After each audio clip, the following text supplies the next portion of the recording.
बौद्ध धर्म की धरती है ये। बहुत सारे धर्म, बहुत सारी धाराएं आई हैं। उसमें एक जैन संप्रदाय हुआ, वो बना ही था इस बात पे कि एक गुरु हुए उसके। एक बार क्या हुआ कि एक व्यक्ति गरीब शरीफ एकदम आया और उसने कहा कि मैं आपका शिष्य बनना चाहता हूँ। गुरु उस समय बहुत भीड़ में थे, बहुत सारे शिष्यों ने घेर रखा था उनको। तो गुरु ने कहा कि अभी जाओ ना, बाद में आना। लेकिन वो खड़ा रहा, बार बार कहता रहा कि मैं आपका शिष्य बनना चाहता हूं, आदेश करिए। अंत में गुरु ने थक कर सोचा कि पीछा तो छोड़ेगा नहीं, तो उन्होंने कहा कि ऐसा करो कि जाओ, उस आंगन में धान रखा हुआ है, धान कुटो। शिष्य चला गया और आश्रम बड़ा था, काफी शिष्य थे। तो इतनी भीड़ भाड़ में फिर गुरु को याद ही नहीं आई उस शिष्य की। कुछ बरस बीत गए और गुरु अब वृद्ध हो गए, तो उन्होंने सारे शिष्यों को बुलाया और कहा कि मैंने आज तक तुमको जो पढ़ाया है, सिखाया है, उसमें से सबसे सुंदर चीज जो तुमने सीखी है वो इस बोर्ड पे लिखो। सारे शिष्य आकर जिसके मन में जो चीज सबसे ज्यादा भारी थी लिखने लगे। जब सारे लोग लिख चुके, गुरु ने पूछा कि सारे शिष्य लिख चुके, कोई बचा तो नहीं, कोई छूट तो नहीं गया? तो एक शिष्य ने कहा कि एक छूटा हुआ है। कौन? तो जी कुछ बरस पहले आया था, तो आपने उसको कहा था धान कूटो जाकर, और वो आज भी धान कूट रहा है। उसको बुलाया गया तो उसको भी कहा गया कि तुमने आज तक जो सीखा है वो इस पे लिखो। इतने शास्त्र पढ़े गए, इतनी किताबें पढ़ी गई, इतने ग्रंथ का ज्ञान अर्जित किया गया, तुमने क्या पढ़ा है? तुमने जो पढ़ा है जरा लिखो। उस शिष्य ने कहा कि जी मैंने तो धान कूटने के अलावा कुछ किया ही नहीं, मैंने तो सुना ही नहीं, देखा ही नहीं कुछ और, कि और लोग क्या कहते हैं या क्या सुनते हैं, इसलिए मैं तो अनपढ़ गंवार हूं, मैं क्या लिखूंगा। मैंने तो इसके सिवा और कुछ जाना ही नहीं कि गुरु ने जो आदेश दिया वही करना है। और उसने धान कुटो ही लिखा, गुरु का आदेश लिखा, गुरु का आदेश जो है वो लिखा। उस नाम पे ही वो पूरा संप्रदाय बन गया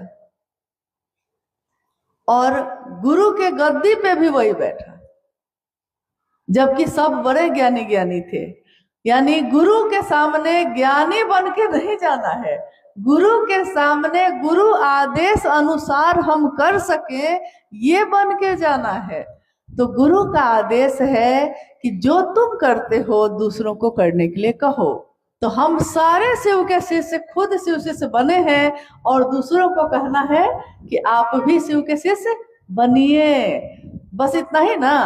इसी के लिए सारे चर्चा, सारे काम, सारे आचरण शिव के शिष्य के मात्र इसी इहलौकिक उद्देश्य के लिए है कि खुद भी शिव शिष्य बनो और दूसरों को भी शिव शिष्य बनने के लिए प्रेरित करो।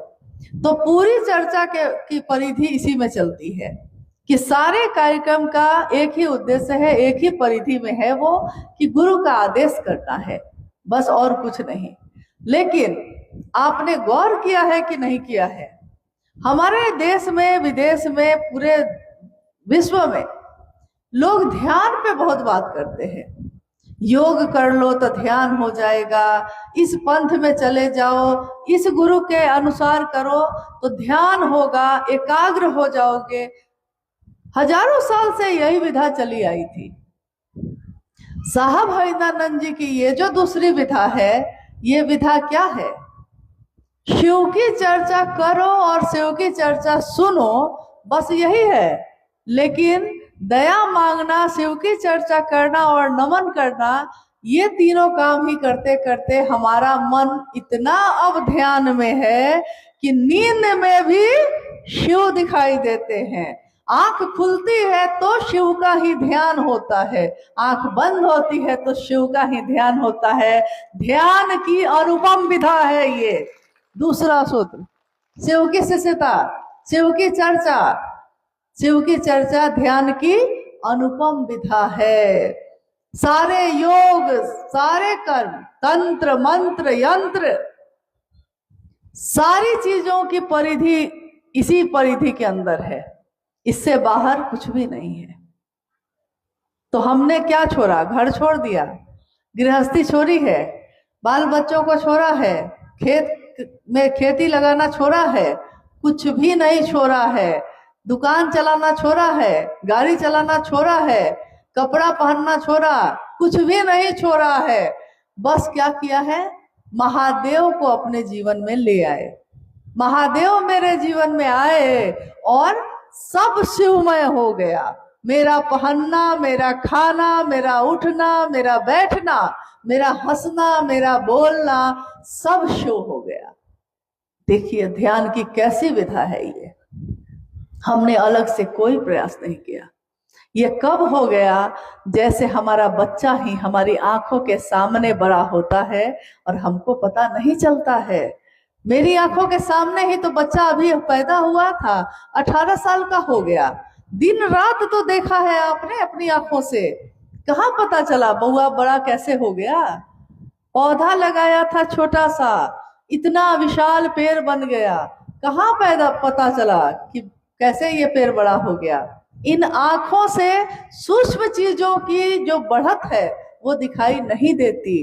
तो हमारे दिल में जो सूक्ष्म चीज बढ़ रही है, गहरी हो रही है, महादेव का भाव जो गहरा हो रहा है, वो इन आंखों से दुनिया को दिखाई नहीं देती। दुनिया को दिखाई देती है इस चीज से कि शिव के शिष्य का आचरण क्या है, उसकी बोली कैसी है। वाणी ऐसी बोली है कि मन का आपा खोए, औरों को शीतल करे आप भी शीतल होए। ऐसी बोली क्यों नहीं बोलते? क्योंकि महादेव की बोली तो करुणा की बोली है। गुरु अपने शिष्य को अपने जैसा बनाते हैं, तो जब शिव गुरु होंगे तो शिष्यों को क्या बनाएंगे? अपने जैसा बनाएंगे।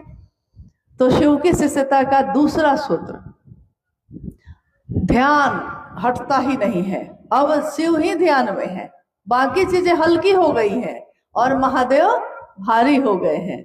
अगर तराजू लेकर भी बैठिएगा तो दुनिया की सारी चीज एक पलड़े पे रख दीजिए और बस महादेव को एक पलड़े पे रख दीजिए। मेरा महादेव जो है उसको रखिए और देखिए कि पलड़ा किसका भारी है? किसका भारी है? महादेव का। हाँ, तीसरा सूत्र यानी महादेव को प्रणाम करना, ये हम क्यों करते हैं? शिष्यता के भावांतरण के लिए तीसरा सूत्र है।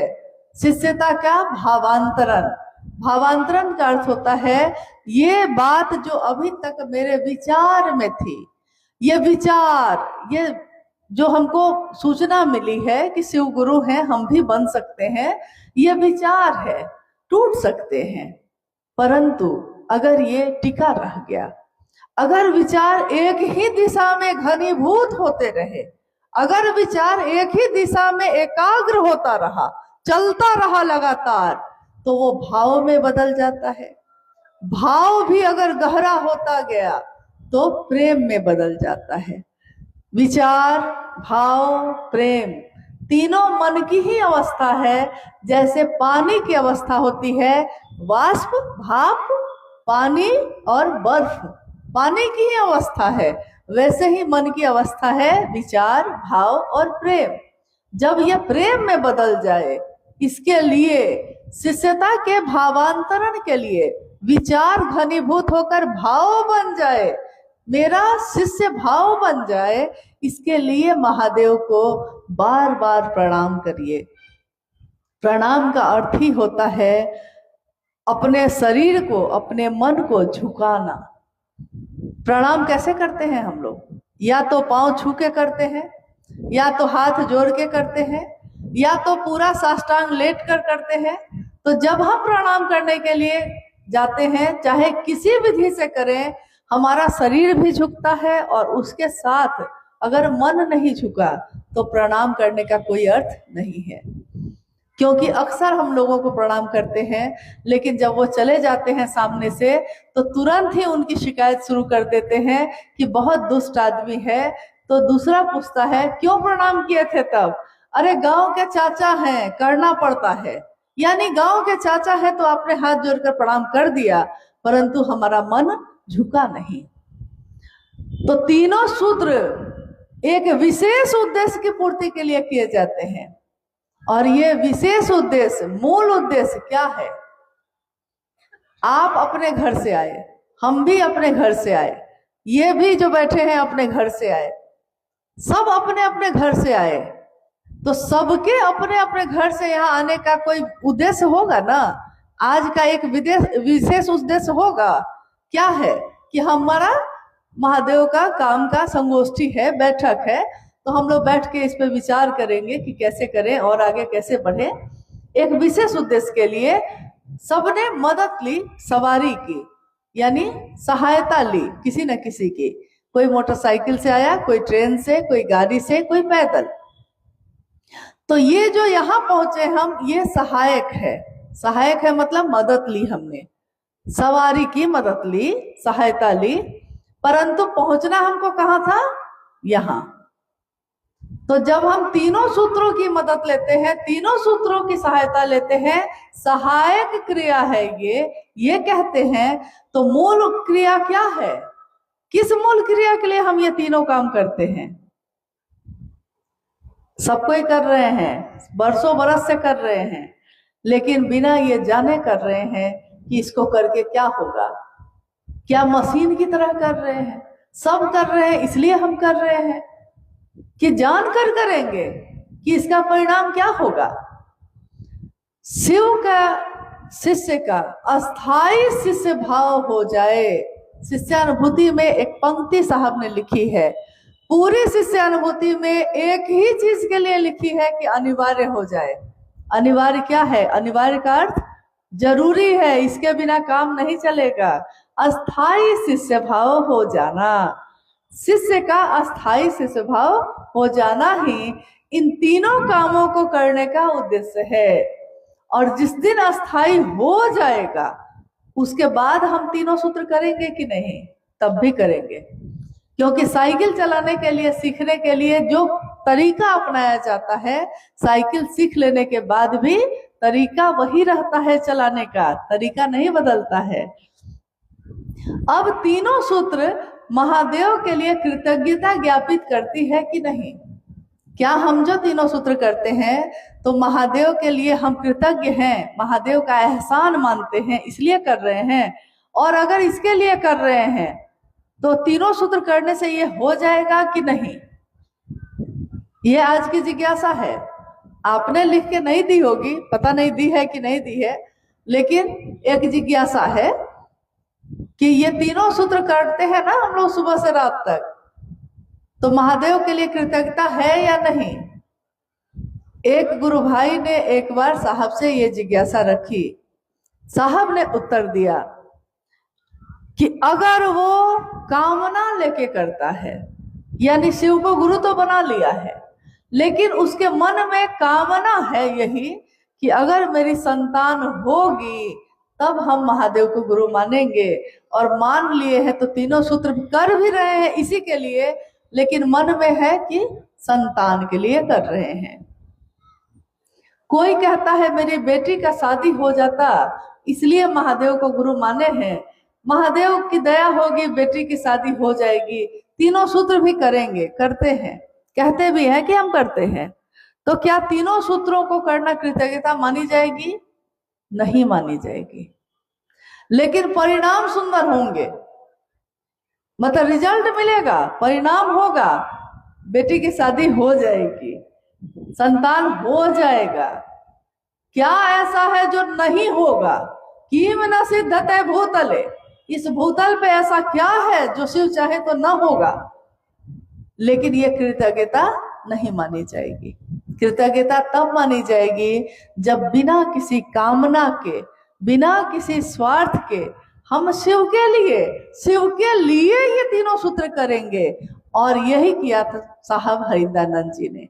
उन्होंने शिव के लिए शिव को चाहा, शिव से नहीं चाहा, शिव से चाहते रहे हैं हम लोग हमेशा, शिव को चाहा। से और को का ही अंतर है। शिव से चाहा, शिव को चाहा।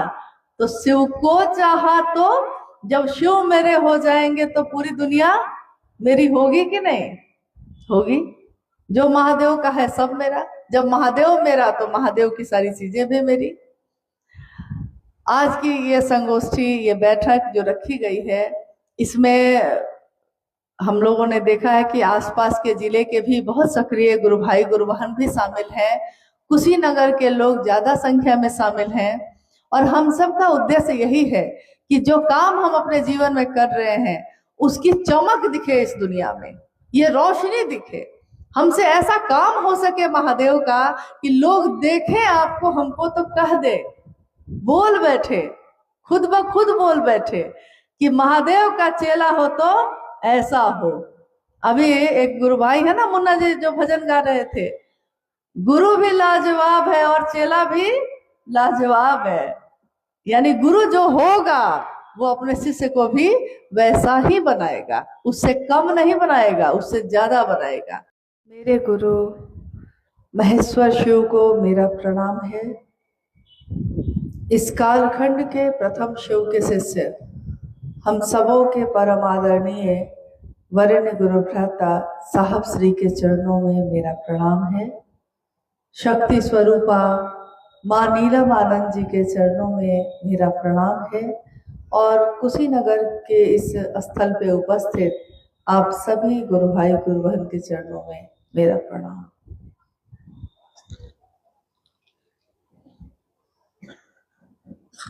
हम सबका सौभाग्य है कि आज अपने गुरु शिव के कार्य के निमित्त यात्रा के क्रम में कुशीनगर के इस स्थल पे आप सभी से मुलाकात हो रही है, भेंट हो रही है। महागुरु महादेव जिनको इस दुनिया ने अनेक उपाधियों से विभूषित किया है, जितने भी धरती का जितना भी कोना है, कण कण है उसका, आकाश है, क्षितिज है, चांद है, तारे हैं, यह धरती है, इस धरती के चर अचर सब के सब शिव ही है। परंतु उस शिव को इन आंखों से हम देख नहीं सके, कभी महसूस करते रहे, कभी देख न सके।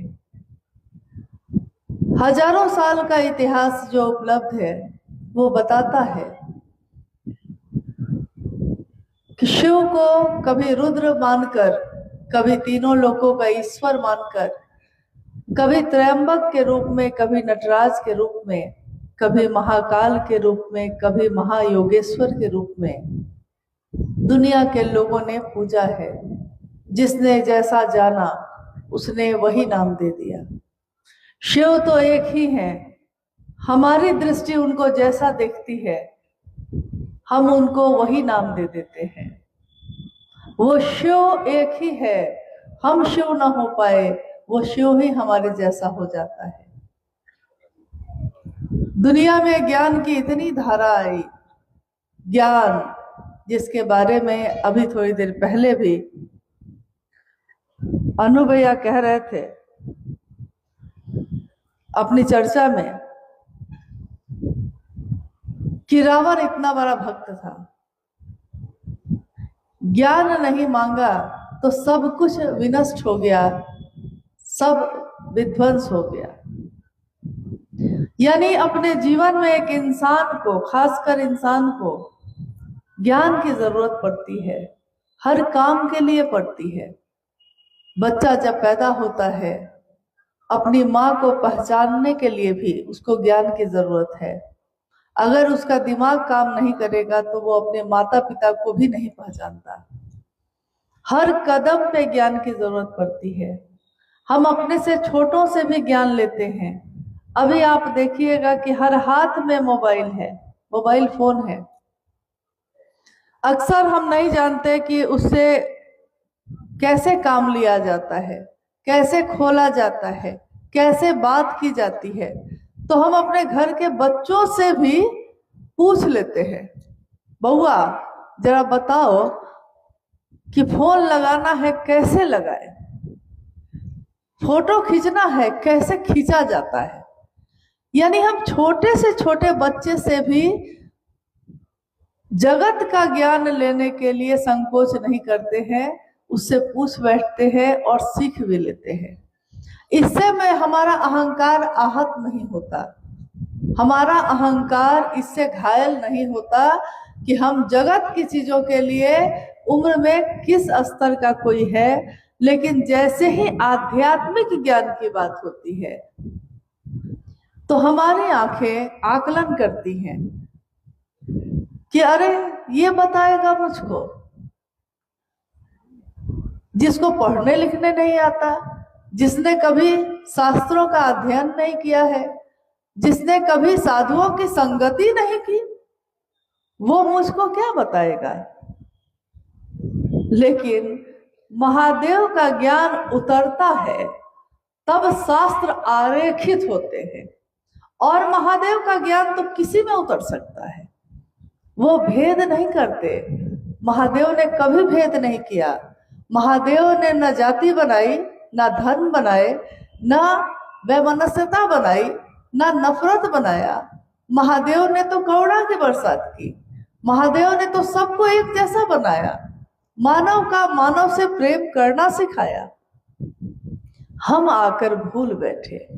हम जब महादेव को भूल बैठेंगे तब हम धर्म बनाएंगे, तब हम संप्रदाय बनाएंगे, तब हम बांटना शुरू करेंगे, जातियों में, जातियों में भी जातियों में, कुल में, गोत्र में, नक्षत्र में, देश में, राज्य में, जिला में, यानी क्षेत्रों में भी। यानी बांटते बांटते जब हम अपने पिता से कोई संपत्ति पाते हैं और सोचते हैं कि 4 भाई है बांट लेते हैं, 4 भाइयों में बांट दिया, अब उनके बेटों में बांटेंगे, अब उनके भी बेटों में बांटेंगे, तो बांटते बांटते एक दिन बांटने को कुछ भी बाकी नहीं रहता है। तब क्या होता है, तब महादेव एक ऐसी बयार लाते हैं, एक ऐसी हवा चलती है जो इन सारी चीजों को एक कर देती है। यानी एक दिन शिव जीव बना, एको हम बहुश्याम। शिव एक है, उन्होंने सोचा कि मैं एक से अनेक हो जाऊं, तो एको हम बहुश्याम, एक से अनेक हुए, शिव से जीव बना, और अब जीव फिर से शिव बनने की यात्रा में है। मनुष्यात्मा का उस परमात्मा से एक हो जाना ही आध्यात्मिक उत्कर्ष कहलाता है। आध्यात्मिक उत्कर्ष का अर्थ होता है कि आध्यात्म की जो दुनिया है उसमें हमारा मन ऊर्ध्वमुखी हो, ऊपर की तरफ बढ़े, संकीर्णताओं से मुक्त हो जाए, ईश्वर से मिलने की चाहत करे। इंसान से मिलते मिलते वो ईश्वर से मिलने लगता है। इतने साधु संत, इतने प्रवचन, इतने सत्संग, इतने कथा वाचनों के सुनने के बाद भी इंसान में इंसान के लिए प्रेम न हो सका। इतने आंदोलन हुए, इतनी क्रांतियां हुई, लेकिन मानव का जागरण नहीं हो सका। और जब इस कालखंड में एक बालक का जन्म होता है जिनको दुनिया ने नाम दिया साहब हरिंद्रानंद, दुनिया ने ही शिव को नाम दिया, दुनिया ने ही साहब को साहब कहा है, और उन्होंने एक ऐसी हवा चलाई, एक ऐसी ज्ञान की धारा चलाई जिसमें जितनी पतली पतली धाराएं थीं सब की सब मिलते चली गई। शिव का ज्ञान महासमुंदर है और दुनिया की सारी ज्ञान की धाराएं उसमें मिलती चली जाती हैं और वो शिव से जाकर मिल जाती है। इसी का परिणाम है आज जो शिव शिष्यता की व्याप्ति है।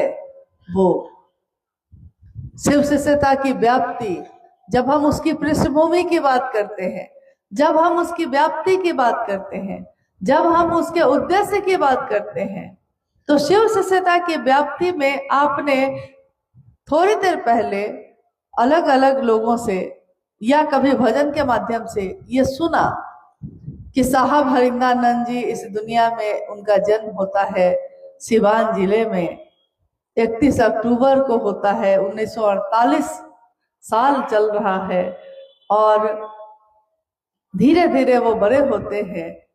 लेकिन आज जब भी हम पूछते हैं किसी से कि आपने शिव को गुरु बनाया है, अभी 2 दिन पहले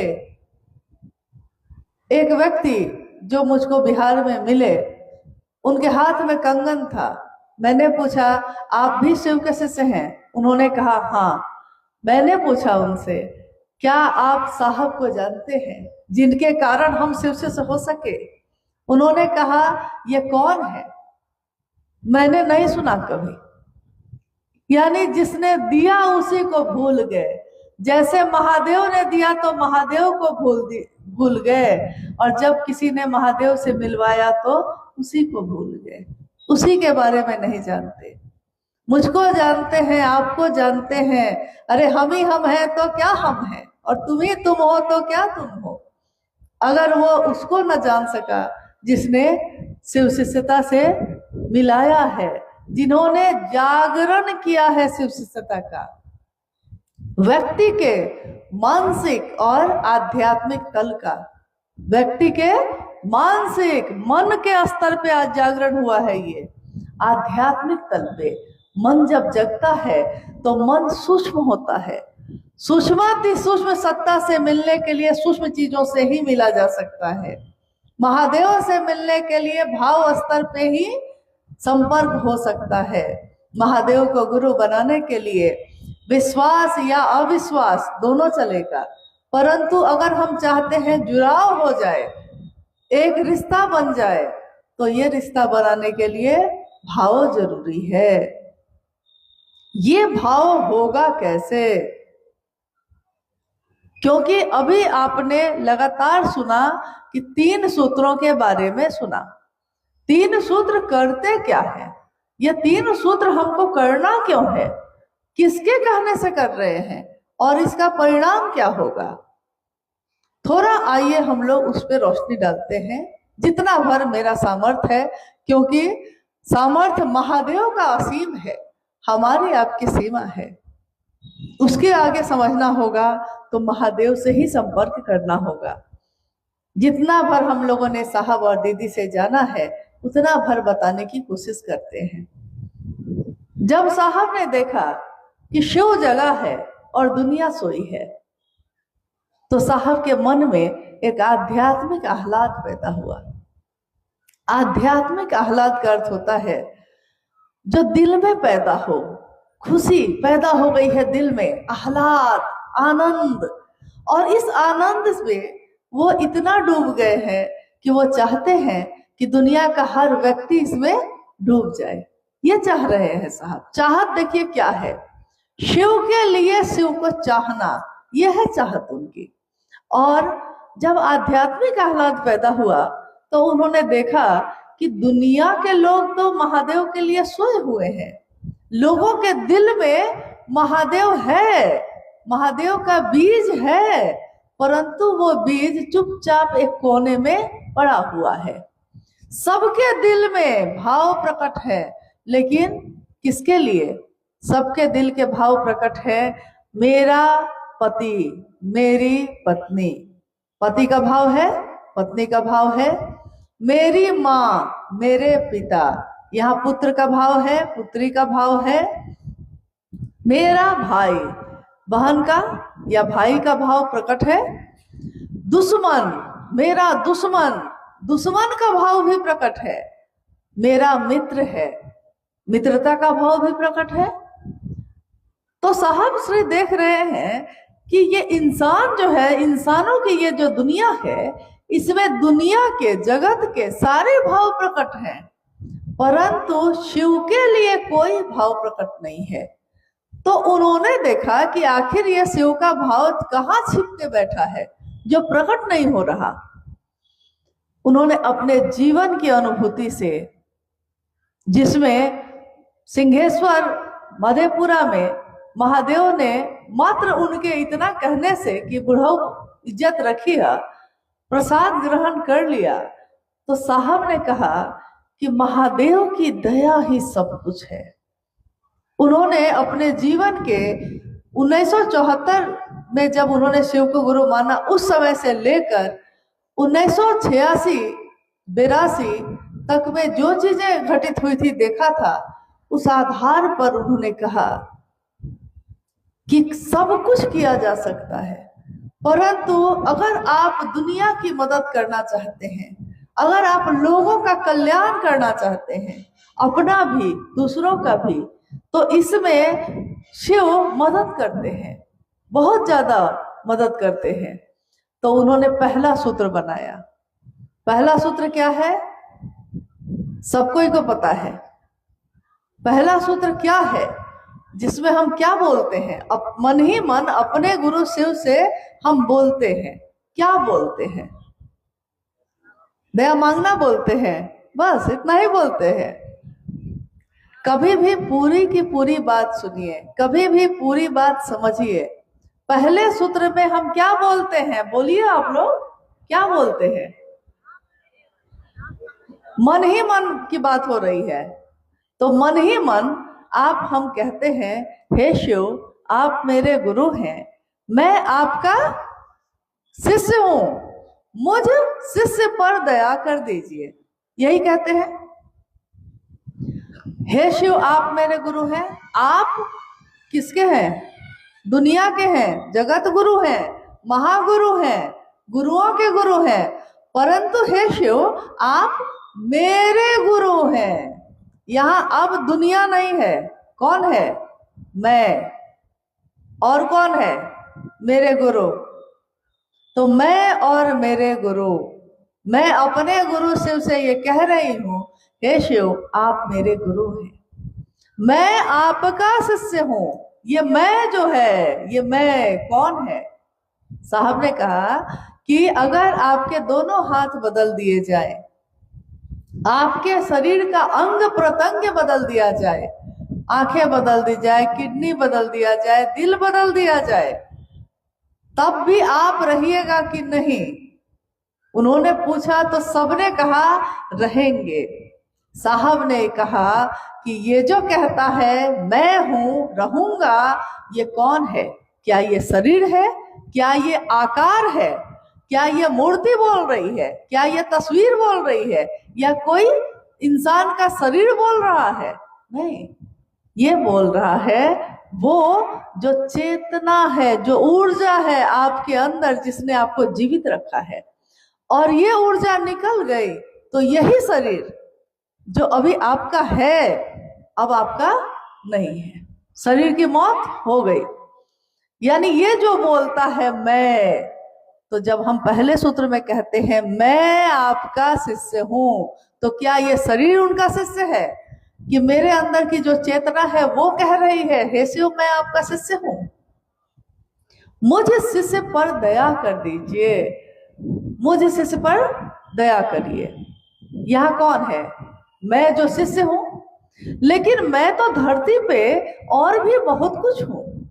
मैं किसी की बेटी भी हूं, मैं किसी की बहू हूं, मैं किसी की बहन, किसी की मित्र, किसी की पत्नी, किसी की भाभी, किसी की चाची, न जाने क्या क्या हूं, बहुत कुछ हूं। लेकिन यहां मैंने शब्द का प्रयोग ये नहीं किया है। मैंने नहीं कहा है कि मैं अमुक व्यक्ति की बेटी हूं, मुझ पे दया कर दीजिए। मैंने कहा है, हे शिव, आप मेरे गुरु हैं, मैं आपका शिष्य हूं, मुझ शिष्य पर दया करिए। यानी यहाँ एक रिश्ता मैंने बनाया है शिव से सीधे, और कहा है कि मैं आपकी शिष्य हूं। ये जो कह रहा है मैं हूं आपका शिष्य, ये वो चेतना है, वो अंश है जो शिव का ही है, लेकिन दुनिया में अलग अलग दिख रहा है। कोई इसमें है, कोई इसमें है, कोई इसमें है।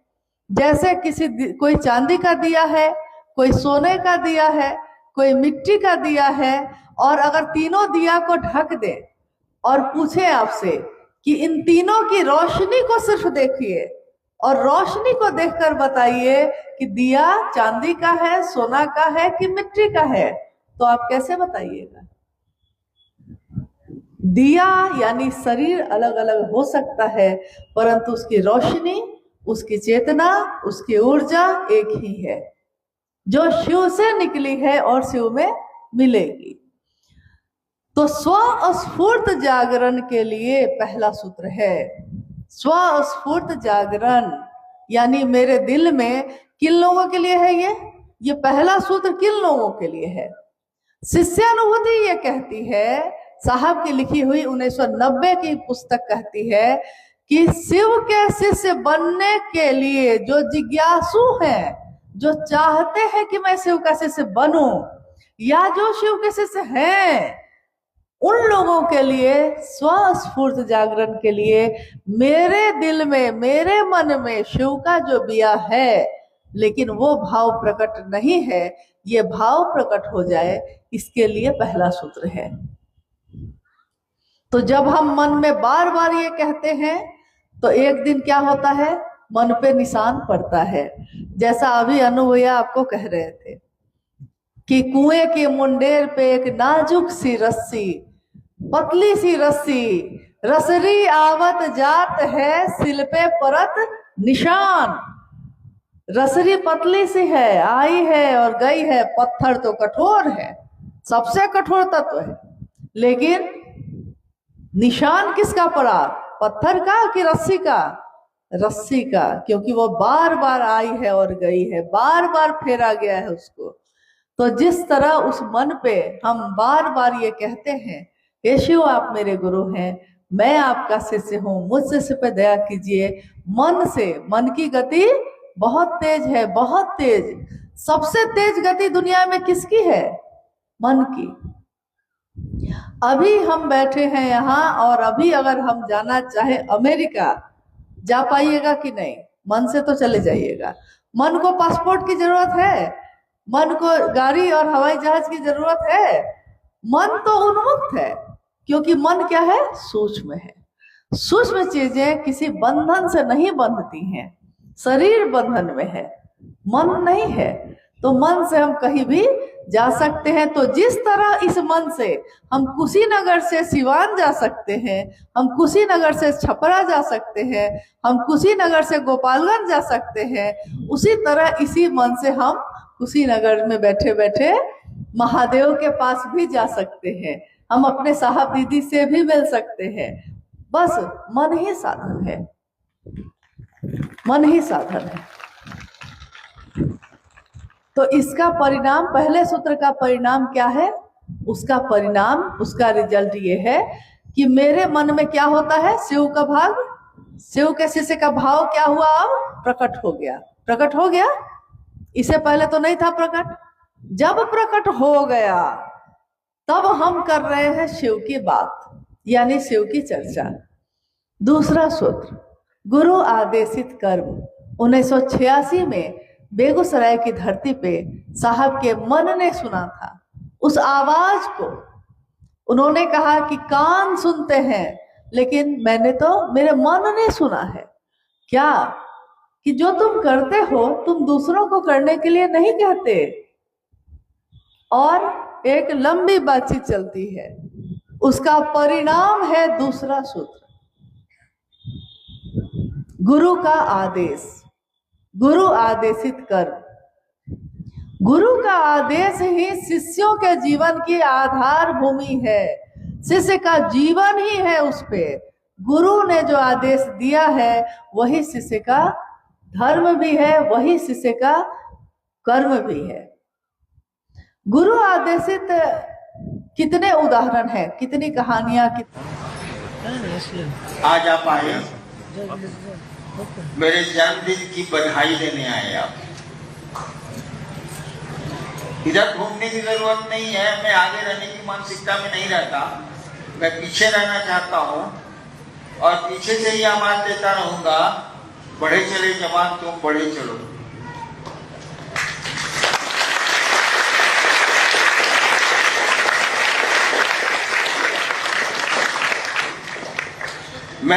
मैंने शिव शिष्यता में भी कहा है कि जो लोग पुराने हो गए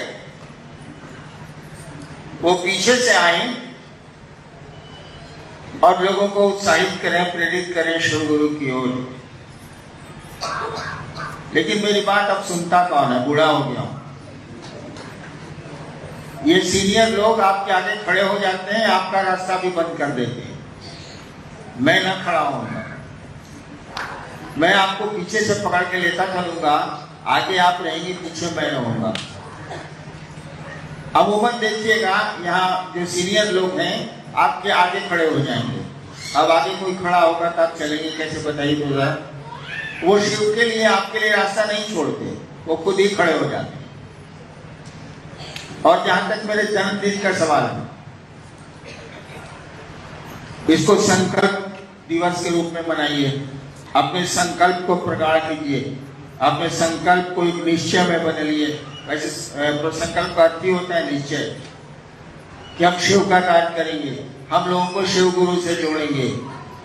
और जो ये अभी अन्नू बाबू बोल रहे थे कि ऐसा ऐसा करना है, उसको दिमाग में रखिए, उसको करिए। बंद कुछ भी नहीं किया गया है, लेकिन आपको चालू जरूर किया गया है, आपको स्टार्ट जरूर किया गया है, बंद कुछ भी नहीं किया गया है। गुरु का आदेश था दूसरों को शिव शिष्य बनाओ। हम लोग अब शिव शिष्य नहीं बना रहे थे, हम लोग अब ढोल पुजवा रहे थे, हम लोग पैसा कमा रहे थे, हम लोग इज्जत चुरा रहे थे महादेव के नाम पर, सम्मान। गुरु का आदेश था शिव शिष्य बनाने का। और अमूमन देखिएगा कि जो सीनियर लोग हैं या तो सम्मान चुरा रहे हैं या पैसे चुरा रहे हैं, कुछ न कुछ वो चोर हो गए हैं। बिल्कुल सही है। इसीलिए नियम बना है कि भैया आयोजकों के लिए को माना जाएगा कि उन्होंने कोई शिव शिष्य नहीं बनाए, मंच संचालकों को माना जाएगा कि उन्होंने कोई शिव शिष्य नहीं बनाए, भजनिया और भजनिया जो बाजा बजाते हैं उनको भी माना जाएगा कि प्रोग्राम में आयोजन में उन्होंने कोई शिव शिष्य नहीं बनाए, और जो सुनने वाले हैं उनको भी माना जाएगा कि उन्होंने कोई शिव शिष्य नहीं बनाए। काम था दूसरों को शिव गुरु से जोड़ना, हम लोग अनर्गल कामों में घुस गए। होता ही है, धान लगाएगा झाड़ियां उपज जाती हैं, लेकिन एक दिन तो झाड़ियों को काटना पड़ेगा। इसीलिए हम लोग चले उस उद्देश्य की ओर जो आपके गुरु का आदेश है, उधर हमको आपको चलना चाहिए। जहां तक मेरा सवाल है, मैं जिंदा रहूं या नहीं रहूं, मैं आपके साथ रहूंगा। शर्त एक ही है कि आप उस गुरु के आदेश का अनुपालन करें, उस गुरु के आदेश की तरफ चलें। घर का काम भी ठीक से करें। जो घर का काम ठीक से नहीं कर सकता है वो महादेव का काम भी ठीक से नहीं कर सकता है। मैंने कहा था जो खुद का काम नहीं कर सकता है वह खुदा का भी काम नहीं कर सकता है। इसीलिए घर के प्रति भी सचेत होइए। घर को कभी मसान मत बनाइए। श्मशान और घर में अंतर होता है। मैं बहुत वर्षों तक श्मशान में रहा हूँ। घर को मसान मत बनाइए, घर को घर रहने दीजिए, खूबसूरत रहने दीजिए, और उसके साथ साथ शिव का कार्य करिए, अपने गुरु का कार्य करिए। और ये जो झाड़ियां उग गई हैं, धीरे धीरे हम लोग उसको काटने की कोशिश कर रहे हैं कि सही फसल सामने आए। हम लोग तो कोशिश कर रहे हैं, लेकिन आप कोशिश मत करिएगा। कहीं एक आदमी से पूछेगा तो बोलेगा कि हाँ हम शिव शिष्य नहीं बनाए, एक आदमी से पूछेगा वो बोलेगा कि हम शिव शिष्य बनाए हैं, एक आदमी से पूछेगा तीसरे से वो कहेगा हम कोशिश कर रहे हैं। ये सारे कुछ नहीं कर रहे हैं। जो बोलते हैं कि हम कोशिश कर रहे हैं वो कुछ नहीं करते हैं, वो झूठ बोलते हैं। नहीं बनाया वो भी सच बोल रहा है, जिसने बनाया वो भी सच बोल रहा है। और जो बोलता है कि हम कोशिश कर रहे हैं, समझिए सारा बहुत बड़ा कमीना है।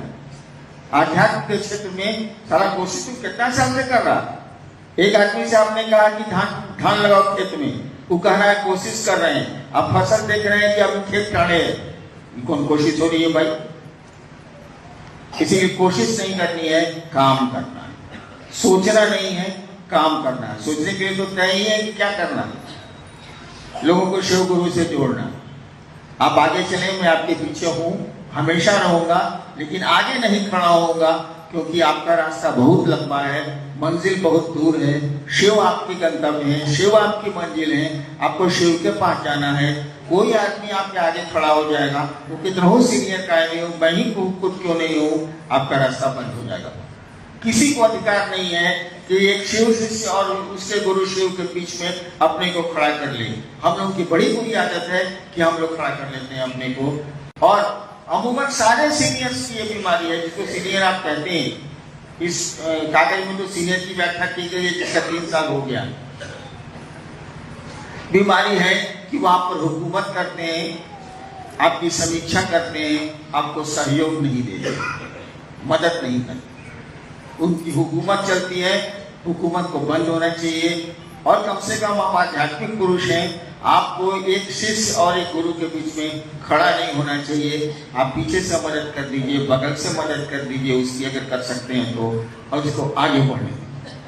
चलिए, आप लोगों ने मेरे जन्मदिन पर यहाँ आकर धन्यवाद दिया, बधाइयाँ दी। मैं आपको धन्यवाद दूं क्या, मुझको थोड़ा खराब लग रहा। अपनों को धन्यवाद दिया नहीं जाता।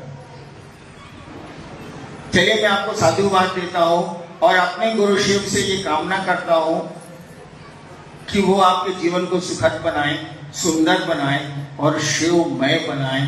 कोशिश जारी रहेगी, हम लोग अब करेंगे। अब हम लोग कोशिश नहीं करेंगे, अब हम लोग करेंगे। प्रणाम।